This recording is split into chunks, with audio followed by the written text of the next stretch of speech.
Hi friends, welcome to the లాటాలర్ YouTube channel. ఇప్పుడు నేను మీకు చెప్పబోయే టాపిక్ ఏంటంటే భారతీయ న్యాయ సన్నిధి కాకుండా మనం సివిల్ కేసుల్లోనూ క్రిమినల్ కేసుల్లోనూ మార్కింగ్ ఆఫ్ ద డాక్యుమెంట్స్ గురించి ట్రయల్ చేసేటప్పుడు డాక్యుమెంట్స్ ఎలా మార్క్ చేస్తారు, ఏ సిరీస్లో మార్క్ చేస్తారు అనేది, ఏ కేసులో ఏ సిరీస్లో మార్క్ చేస్తారు అనేది ఇప్పుడు నేను ఈ వీడియో చెప్పదలుచుకున్నాను.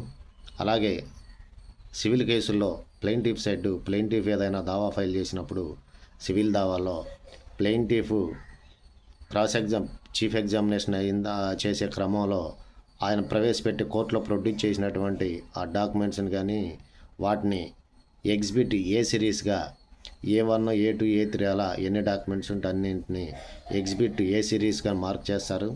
అలాగే కేసుల్లో అదే సివిల్ కేసులో అదే దావాలో ఆపోజిట్ పార్టీ డిఫెండెంట్ సైడ్ ఏదన్నా డాక్యుమెంట్స్ ఉంటే వాటిని మార్క్ చేయాలంటే ఎగ్జిబిట్ డి సిరీస్ అంటారు. ఎగ్జిబిట్ డి సిరీస్ అనేది డిఫెండెంట్ సైడు ఆధారాలు డాక్యుమెంట్స్ ఏమైనా ఉంటే వాటిని mark చేయటాన్ని exhibit D1, D2, D3 అట్లా ఎన్ని డాక్యుమెంట్స్ ఉంటే అన్ని డాక్యుమెంట్స్ని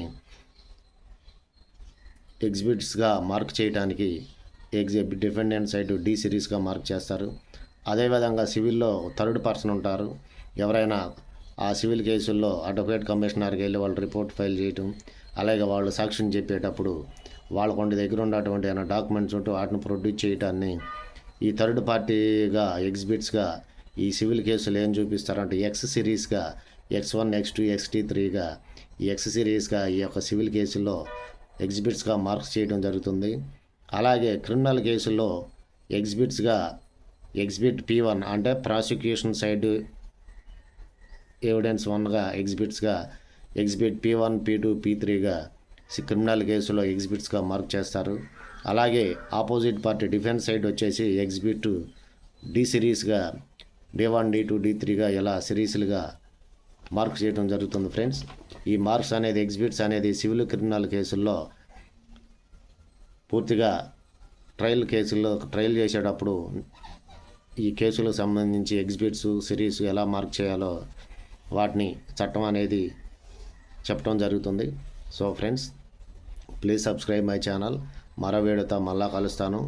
అంటిల్ దెన్ బై ఫ్రెండ్స్. నా ఈ ఛానల్ సబ్స్క్రైబ్ చేసుకుని నాకు కోఆపరేషన్ చేయగలరు. నా యొక్క వీడియోస్ని లైక్ చేసి కామెంట్ చేసి మీకు ఏమైనా డౌట్స్ ఉంటే డౌట్స్ రూపంలో తెలియపరచగలరు, కామెంట్స్ రూపంలో తెలియపరచగలరని కోరుకుంటూ సెలవు తీసుకుంటున్నాను. మరో వీడియోతో మళ్ళీ కలుస్తాను friends. Until then bye friends.